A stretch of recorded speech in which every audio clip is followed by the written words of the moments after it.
जय भीम। आज यहां मौजूद मेरे सभी माताएं, बहनें, बड़े बुजुर्ग के साथ साथ यहां आज इतनी बड़ी संख्या में शामिल हुए युवा साथियों, जिन्होंने अपने दिन में से इतना कीमती समय निकालकर यहां आज हमें सुनने आए, तो आप सभी का मैं तहे दिल से धन्यवाद करता हूं। और आज इस विशाल जनसभा को सफल बनाने के लिए जो हमारे बसपा और एनएलओ के सभी छोटे बड़े पदाधिकारी एवं नेतागण और हमारे मूवमेंट की जान, हमारे मेहनतकश कार्यकर्ताओं ने जो मेहनत की है, तो आप सभी का भी मैं तहे दिल से आभार प्रकट करता हूं। साथियों, यहां हरियाणा में होने वाले विधानसभा आम चुनाव के संबंध में कुछ जरूरी बातें आप लोगों के बीच में रखने से पहले मैं अपने सभी संतों, गुरुओं, महापुरुषों को, जिसमें खासकर महात्मा ज्योतिबा फूले, छत्रपति शाहू जी महाराज, नारायणा गुरु, पेरियार रामास्वामी जी, बाबा साहब डॉक्टर भीमराव अंबेडकर जी एवं मान्यवर साहब श्री काशीराम जी को नमन करता हूं। साथियों, मैं बहुजन समाज पार्टी की राष्ट्रीय अध्यक्ष एवं उत्तर प्रदेश की 4 बार मुख्यमंत्री एवं पूर्व सांसद आदरणीय बहन कुमारी मायावती जी को भी बहन जी के नाम से लोकप्रिय बहन कुमारी मायावती जी को भी पूरे तहे दिल से आभार प्रकट करता हूं। साथियों, जिन्होंने अपनी पूरी जिंदगी बामसेफ, DS4 व बीएसपी के जन्मदाता एवं संस्थापक मान्यवर साहब श्री काशीराम जी के बताए हुए रास्ते पर चलकर परम पूज्य बाबा साहब डॉक्टर भीमराव अंबेडकर जी के मानवतावादी व आत्मसम्मान एवं स्वाभिमान मूवमेंट के कारवां को अपने आजीवन त्याग, तपस्या व कड़े संघर्ष के जरिए नई राजनीतिक ऊर्जा, शक्ति व पहचान दी है तथा उत्तर प्रदेश जैसे विशाल व महत्वपूर्ण राज्य में 4 बार अपनी पार्टी बीएसपी के नेतृत्व में सरकार बनाकर खासकर बहुजन समाज के लिए एक ऐसी मिसाल बन गई हैं, जिनसे प्रेरणा लेकर करोड़ों लोग यहां हरियाणा में भी सामाजिक परिवर्तन व आर्थिक तरक्की के मिशनरी कार्य से जुड़ चुके हैं। इतना ही नहीं, बल्कि मैं खुद भी उनके इस नेतृत्व से प्रभावित होकर बीएसपी के मूवमेंट से जुड़ चुका हूं और उनके पद चिन्हों पर चलकर इस मिशनरी दायित्व, कर्तव्य व फर्ज को अपनी आखिरी सांस तक निभाने की पूरी कोशिश करता रहूंगा। साथियों, मैं हमारे alliance partner Indian National Lok Dal Inelo के संस्थापक व पूर्व उप प्रधानमंत्री श्री चौधरी देवीलाल जी को तहे दिल से नमन करता हूं। साथ ही साथ आईएनएलडी के राष्ट्रीय अध्यक्ष श्री ओम प्रकाश चौटाला जी और आज हम सबके बीच में मौजूद एनएलओ के महासचिव, राष्ट्रीय महासचिव और हमारे गठबंधन की ओर से हरियाणा प्रदेश के मुख्यमंत्री के उम्मीदवार श्री अभय सिंह चौटाला जी का भी मैं तहे दिल से स्वागत और आभार प्रकट करता हूं। साथियों, पिछले 10 साल में यहां हरियाणा में बीजेपी की सरकार चल रही है और अब जब चुनाव सर पर है तो बीजेपी के लोग आप लोगों के बीच में आकर आपसे आपका वोट मांगने का काम करने वाले हैं। परंतु साथियों, इस बारी आप सब लोगों को वोट डालने से पहले इनसे कुछ जरूरी मुद्दों पर सवाल करने होंगे। साथियों, मैं आप लोगों से जाति और धर्म के आधार पर सवाल करने को नहीं कहूंगा। मैं आप लोगों से कहूंगा कि आप इनसे सवाल करें शिक्षा पे, रोजगार पे और यहाँ की आसमान छूती हुई महंगाई पे। तो साथियों, आप लोगों को शिक्षा के आधार पे क्या सवाल पूछने हैं। साथियों, पिछले 10 सालों में भाजपा की सरकार के चलते हुए यहां सरकार ने 5000 से ज्यादा प्राइमरी स्कूलों को बंद कर दिया है। एक तरफ पढ़ने वाले बच्चों की संख्या बढ़ती जा रही है दिन पे दिन और दूसरी तरफ ये सरकार प्राइमरी स्कूल्स बंद करती आ रही है। इतना ही नहीं साथियों, यहां आज 2200 सरकारी सीनियर स्कूलों में आज 2200 सरकारी सीनियर स्कूल्स में 1000 से ज्यादा स्कूलों में प्रिंसिपल्स तक नहीं है। साथियों, जब आपके बच्चों के स्कूलों में स्कूल बंद कर दिए जाएंगे और जब बचे हुए स्कूलों में पढ़ाने के लिए शिक्षक नहीं होंगे तो आप ही बताइए कि क्या ये हमारे बच्चों के भविष्य से खिलवाड़ नहीं तो क्या है। साथियों, बीजेपी के शासन के दौरान शिक्षा के नाम पर सिर्फ आए दिन पेपर लीक की खबरें सुनने को मिलती रही हैं। साथियों, ऐसा कोई सरकारी डिपार्टमेंट नहीं बचा जिसकी भर्ती की परीक्षा के पेपर लीक ना हुए। साथियों, हकीकत तो ये है कि बीजेपी की हो या कांग्रेस की, ये दोनों ही पार्टियां हमारे बच्चों के भविष्य से खिलवाड़ करने में एक दूसरे से एक कदम आगे ही चलती आई हैं। एक ने सरकार में रहकर हमारे बच्चों के स्कूल बंद किए तो दूसरी ने विपक्ष में बैठकर इन पर एक बार भी इस मुद्दे पर उनको घेरने का काम नहीं किया।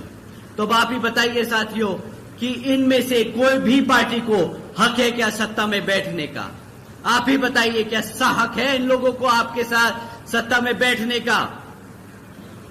तो साथियों, अब आने वाले लोकसभा चुनाव में आने वाले विधानसभा आम चुनाव में आप लोगों को हाथी और आईने वाले चुनाव चिन्ह के सामने वाला बटन दबाकर यहां श्री अभय सिंह चौटाला जी को मुख्यमंत्री बनाकर अपने बच्चों के भविष्य को सुरक्षित करने का काम करना है। साथियों, एक तरफ बीजेपी और कांग्रेस की सरकार आपके बच्चों के स्कूल बंद कर रही है, तो दूसरी तरफ हमारी जिस नीतियों पे ये सरकार चलती आई है, तो दूसरी तरफ आदरणीय बहन कुमारी मायावती जी की एक दूसरी तरीके की नीति है, जिसके तहत चलकर यूपी में बीएसपी की सरकार ने सावित्रीबाई फुले बालिका आशीर्वाद योजना चलाई थी, जिसके तहत 7 लाख से ज्यादा बच्चियों को 12वीं तक की शिक्षा प्राप्त करने हेतु बहन जी ने 600 करोड़ रुपए की धनराशि इन बच्चों पे खर्ची थी।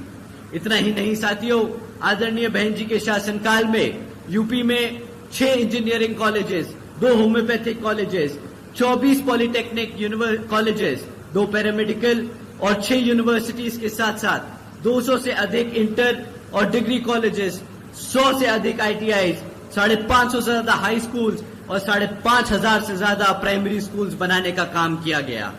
इसी तरह यहाँ पे हरियाणा में आपके बच्चों के लिए आदरणीय श्री अभय सिंह चौटाला जी भी इतनी ही ज्यादा संख्या में आपके लिए स्कूल्स और यूनिवर्सिटीज बनवाएंगे। साथियों, ये लिस्ट इतनी लंबी है कि कभी कभी सोचकर हैरत होती है कि सिर्फ 5 साल में कोई इतना काम कैसे कर सकता है। लेकिन साथियों, अगर अपने समाज के लिए, अपने लोगों के लिए काम करने का जज्बा हो तो कोई भी काम असंभव नहीं, हर काम संभव होता है।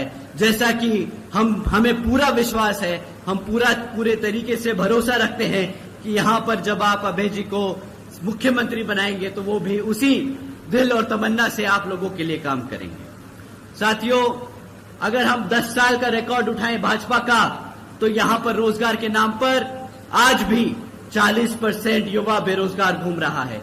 इतना काम किया है बीजेपी ने कि यहाँ पे 40% युवा बेरोजगार घूम रहा है। और ऐसा नहीं कि ये लोग रोजगार नहीं दे सकते हमारे युवा बच्चों को। आज अगर आप सरकारी रिकॉर्ड उठाएं तो आज भी 2 लाख से ज्यादा सरकारी पद खाली पड़े हैं। 2 लाख से ज्यादा सरकारी पद खाली पड़े हैं। एक तरफ 40% युवा रोजगार मांग रहा है और ये लोग वो 2 लाख पद भरने को तैयार नहीं, परंतु वो पद भरने की बजाय ये लोग क्या करते हैं, कौशल विकास निगम जैसी योजनाएं चला रहे हैं।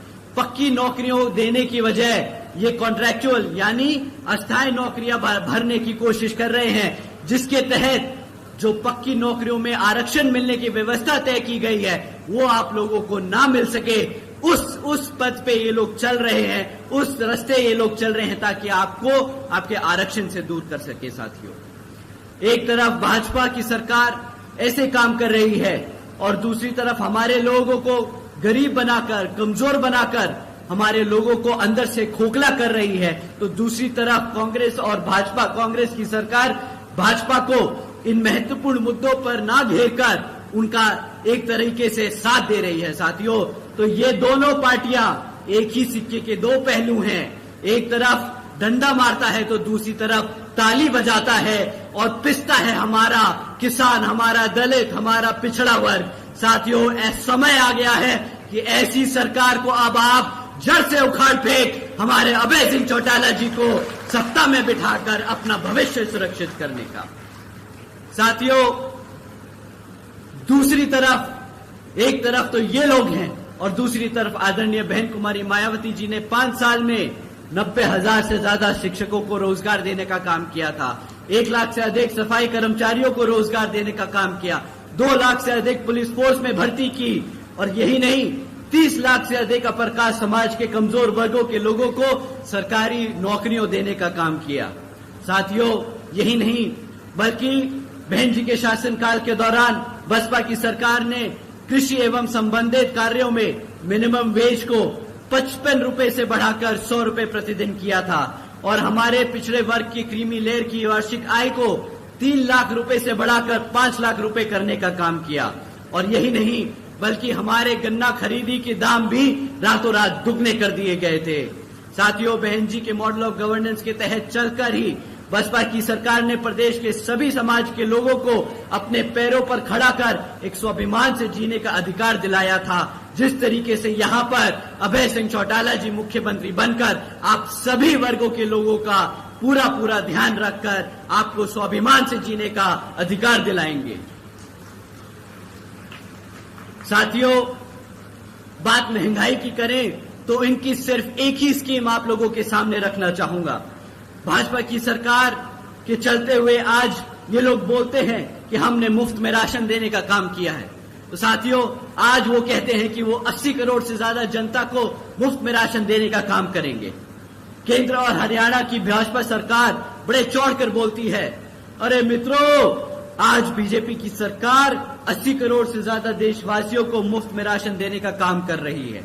परंतु ये नहीं समझ आता इन लोगों को कि अगर 80 करोड़ से ज्यादा लोगों को आप मुफ्त में राशन देने का काम कर रहे हो तो मतलब आपने उन 80 करोड़ की जनता को गरीबी में धकेलने का काम किया है। परंतु साथियों, अगर ये लोग अपना वादा पूरा करते जो 2014 में किया था कि 2 करोड़ सालाना नौकरी देने का, तो इन्हें शायद ये मुफ्त में राशन देना नहीं पड़ता। ये तो बात दूर, मुफ्त में राशन देकर ये जो टैक्स पेयर्स का साल का 2 लाख करोड़ रुपया इस राशन पे खर्चने वाले हैं, वो भी आप लोगों की जेब से निकलने वाला है। साथियों, वो भी आपकी जेब से निकलने वाला है।